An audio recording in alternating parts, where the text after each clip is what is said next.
Good morning. My name is Michelle Norris. I'm the Executive Vice President at National Church Residences. We are headquartered here in Columbus, but we are a national organization providing affordable housing across the country. We have over 20,000 seniors who live with us every single night, and we are in over 300 affordable housing communities in 25 states and Puerto Rico. But we started here. We started right here in Columbus. In addition, for almost 20 years, we have been working with Mayor Ginther, his predecessor, and many other Columbus leaders to provide permanent supportive home housing for hundreds of formerly homeless here in Columbus. We appreciate and are so proud of our partnership with Columbus. This is also my hometown. As an employee of a national organization, I have the opportunity to interact with my peers across the country. I've been accused occasionally of bragging a little bit about how awesome it is to live here in the Midwest. And I try to sell my colleagues from the East Coast that they should come live here. Well, yesterday, one of them sent me a congratulations note by text about a New York Times article. Did anybody see it? Pretty cool, right here, 52 places to go in 2019. And lo and behold, Columbus, Ohio is ranked 47. We are close right behind Hong Kong, and we beat Tahiti. Right? This article asked, is this the American city of the future? I would say yes. We will be, but only if we are proactive about building the infrastructure that's necessary to meet the growing population increases in this region.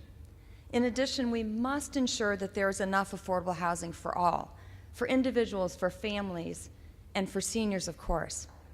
National Church Residences is a member of the Affordable Housing Alliance of Central Ohio, and according to the Alliance, 54,000 heads of households are living here or are near poverty, paying more than half of their income for housing.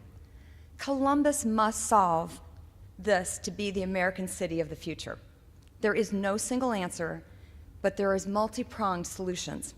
The solution starts with leadership, and that leadership starts with our mayor. I'm proud to introduce you to our mayor, Mayor Ginther.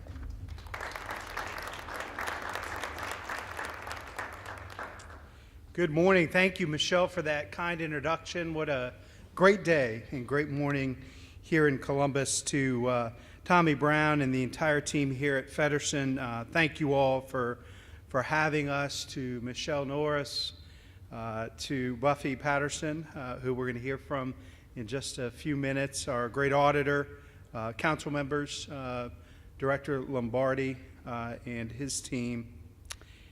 You know, this is an exciting time in the city's history. As Michelle mentioned, unprecedented time of growth, prosperity, international recognition. But we know that not every family in every neighborhood is sharing in our success.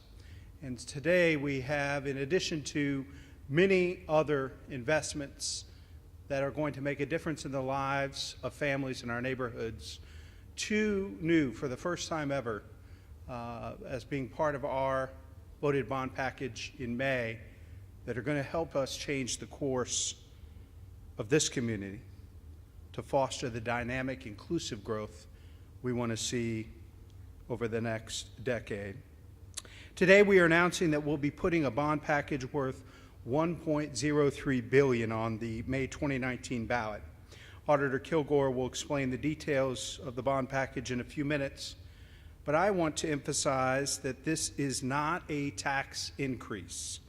Voter-approved bonds are sold to investors. The city then uses the money to fund capital projects that improve our neighborhoods. The money will fall into 5 categories. The bulk of the funds are for public service, $425 million for work on streets, highways, and refuse collection. So since just 2016, we have resurfaced, repaired, restored 567 lane miles, or roughly over 1,000 streets and curbs in neighborhoods throughout our city. We've spent more and invested more than $96 million into these neighborhoods. So right here in Northland, you could see that work in pedestrian improvements on Morse Road at Sunbury that included crosswalk striping, pedestrian signals, raised islands, and ADA curb ramps, as well as street reconstruction on Carl Road from 161 to Schrock, which included new pavement, curbs, sidewalks, street lighting, and storm sewers. We will designate $205 million for public safety, health, and infrastructure. As you all know, neighborhood safety is our top priority. It is the largest investment that we make from our operating budget and a significant investment in our capital budget. Each year, our capital budget includes funds for tools and technologies to keep our neighborhoods safe. Previous bond sales have allowed us to begin construction on the new police substation in the far north and our new state-of-the-art fire station number 35 in the far east. Today, we're going to build on the vision of our safety chair, Mitch Brown, in designating a significant amount of our resources for the first time ever in the city's history for a real-time crime center. So as our continued use in leveraging technology to help us not just do more with the forces we have, but also this data center, this crime center will help us in our continued efforts to police differently. It will help us collect and analyze crime-related data and provide it rapidly to our first responders.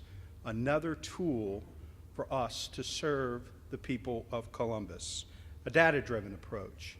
And as I mentioned, last year, Chairman Mitch Brown set aside funds in the capital budget to begin to identify and design this real-time crime center. And with this bond package proposal, significant resources will help us to allow this 21st century real-time crime center to better serve the people of Columbus. Public utilities, which is responsible for our infrastructure for water and sewer, will receive $250 million from this bond package. Previous bond dollars have been used for overhead lights along 161, D-Wood, and Maple Street right here in Northland. Significant water line and sewer improvements in Marion, Franklin as well. Recreation and Parks will receive $100 million from the bond sale. Previous bond funds have been used to complete the Alum Creek Trail Connector and expand the Rocky Fork Greenway corridor here in Northland. New tennis courts, basketball courts, and playgrounds in Marion, Franklin. And this is a new category, neighborhood development. As Michelle said, affordable housing is one of the biggest challenges facing our community today. More than 40,000 people moved into our city last year, but studies have shown that we already are short some 54,000 units of affordable housing. As more people move in, that gap will continue to grow. And we continue to get written up in the New York Times and other publications around the world. The home values and the property values will continue to go up because more people want to be part of the Columbus success story. So we must make sure that families that have grown up and laid their roots in Columbus are able to enjoy the success and growth. That dynamic, inclusive growth is intended not just those new to our city, but those who have lived here for generations, particularly our seniors. The number of seniors in this community is going to double in the next 20 years. And we want to make sure that they are able to age in place in their neighborhoods.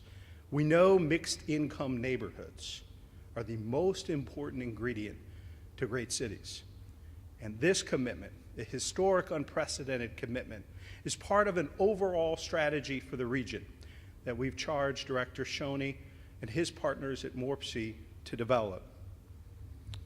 We know that the most vulnerable people in our neighborhoods need a city, a private sector, and a county standing with them and their families to truly enjoy dynamic, inclusive growth. In order for us to be America's opportunity city, we know that every person in every neighborhood must have the chance to succeed, and that begins with affordable housing. We've earmarked $50 million in this bond package for neighborhood development to be used for a plan for community development and affordable housing.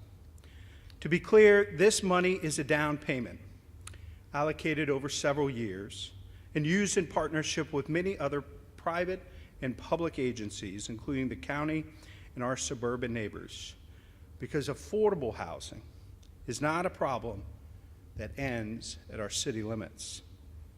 Every neighborhood will see real and tangible improvements from this bond money as it has been in the past. Now, to explain the details of our bond package, I'd like to introduce our auditor, Megan Kilgore.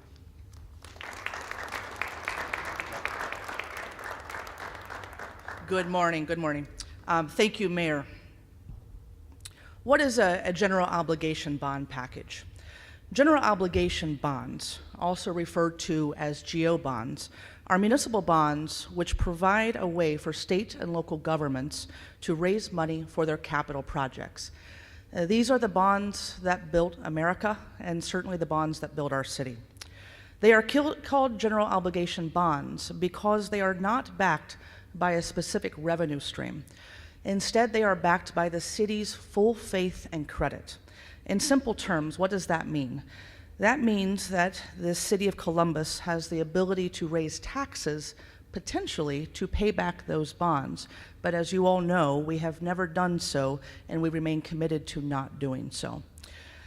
Unlike the school building issues that many of you have seen in our Central Ohio community that do go on your property taxes, the city of Columbus issues bonds and then repays them using a combination of other user rates, for example, from water and sewer projects, or from income tax, a 0.25% set aside for things like recreation and park facilities, roads, streets, potholes, very typical stuff. The city of Columbus has a very long history of using voted bond packages to seek its voters' approval. In fact, since 1956, we have asked our citizens to support our traditional capital projects, and overwhelmingly, our voters have done so. 90 out of 96 issues since 1956 have passed. That's a very, very spectacular statistic. So why do we seek this voter approval? Because unlimited bonds, which are synonymous with voted bonds, carry the absolute lowest cost of borrowing. It is absolutely essential that we try and seek the ability to receive our citizens' support so that we can make sure that we're issuing our projects and with the lowest cost of borrowing. Today, approximately 83% of our entire debt portfolio is voted. That's spectacular, 83%. This means we're able to sell the city of Columbus's bonds to investors, not only with a AAA credit rating, which is like having a perfect score for an individual's credit rating, but also with a separate and distinct set of security, and that is that voted support. So I have to give a lot of acknowledgement to the media in this room, because 83% of a voted portfolio, 90 out of 96 issues passing since 1956, the media has largely helped us explain what could be a rather complex topic. And as a result, the citizens of Columbus, our voters, are able to maintain projects, and we're able to put forth projects with the absolute lowest cost of borrowing. I'm happy to take questions afterwards from anyone as well if you want to get into more of the technicality. But for now, I have the pleasure of introducing our Council President, Shannon Hardin, for his remarks. Thank you.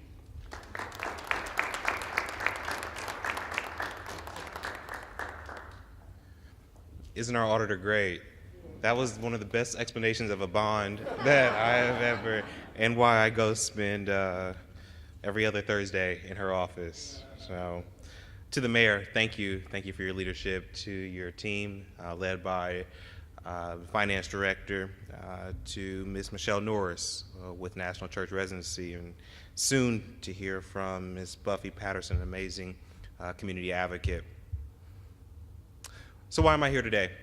I grew up on the south side of Columbus in Southfield, and for as long as I can remember, Fairwood Avenue didn't have sidewalks, and certainly not the last segment down by my house.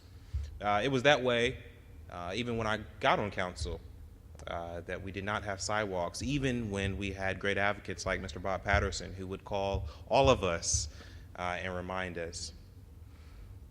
Voted bond packages allow us to invest in our neighborhoods, in our community, and in our residents.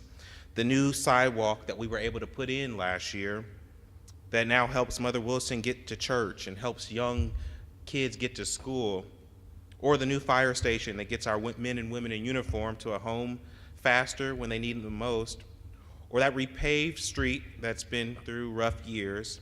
That's what a bond package does.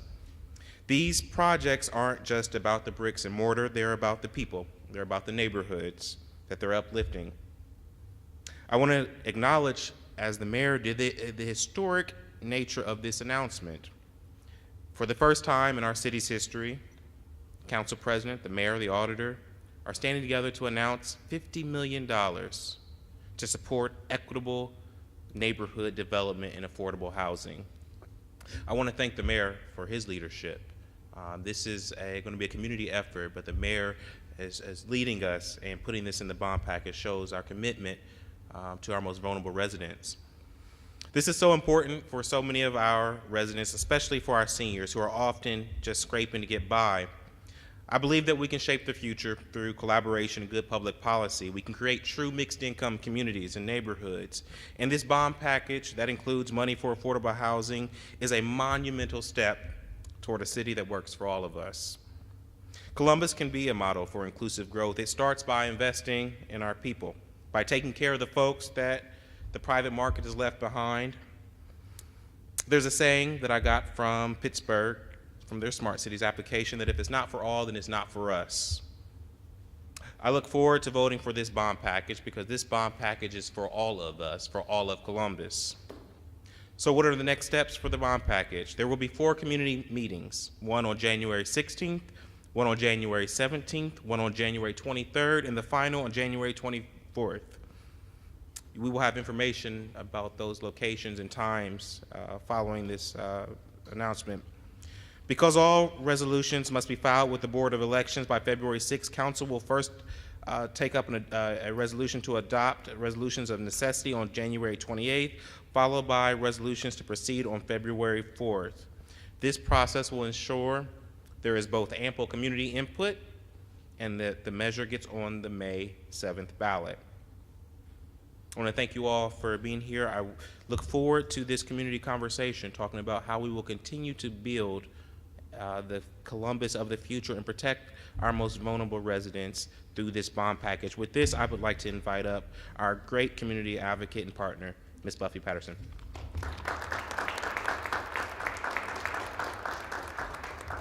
Thank you, Council President Hardin. Thank you, Mayor Ginther, for having me here. My name is Buffy Patterson. I'm a broker and a realtor with HER Realtors. And I actually am I've lived in Ohio my entire life, in Columbus, actually all but 4 years. I spent a little bit of time up north in Cleveland. So I'm actually a longtime resident of the Driving Park neighborhood, and my office is located in the King Lincoln district, but I grew up, I spent all of my years up until high school right here on northeast side of Columbus in the Somerset neighborhood, and then also I lived in Cumberland Ridge, and so very familiar with the area. Excuse me. So there has been a lot of growth and a lot of change within our communities here in the Columbus and Central Ohio area, and that growth has mostly been positive. What I can tell you is obviously with growth there comes challenges, and some of those challenges are in the affordable housing arena. One thing I do want to state is, although there has been $50 million allocated in this bond, with all of the other improvements that are being made, those things impact our neighborhoods and are going to have a positive impact on our neighborhoods. Infrastructure impacts positively our neighborhoods. And so that $1.03 billion actually has a positive impact on affordable housing. And so I want to thank you for that. So, in our well-established neighborhoods, like a driving park, my house was built in 1931. Just on my street alone, 2 years ago, houses were selling anywhere between 40,000 if it wasn't in good shape, up to about 70 if it was in good shape. Those houses today are selling upwards of 120 to 140, and if you just go a couple of streets over, in the $200,000 and $300,000 price ranges.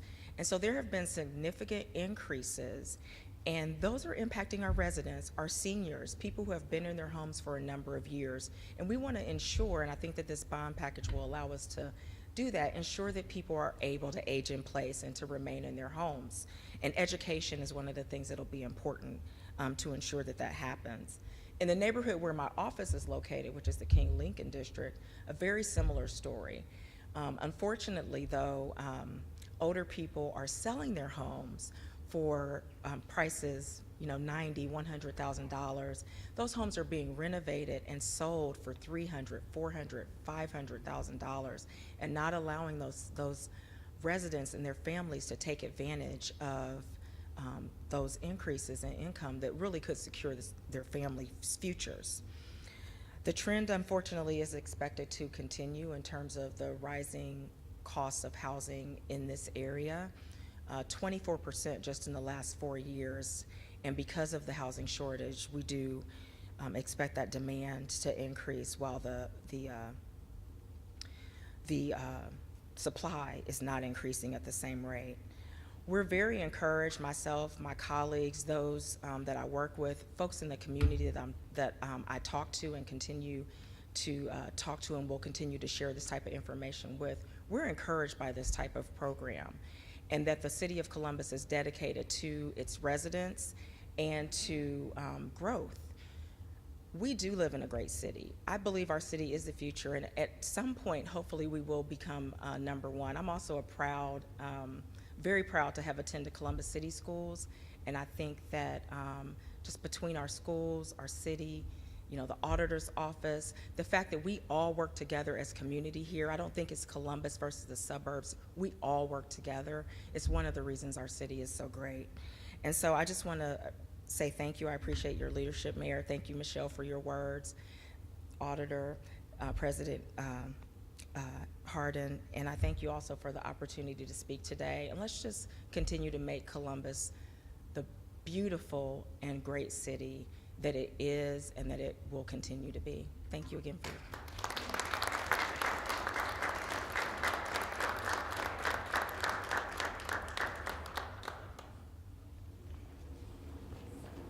Thank you.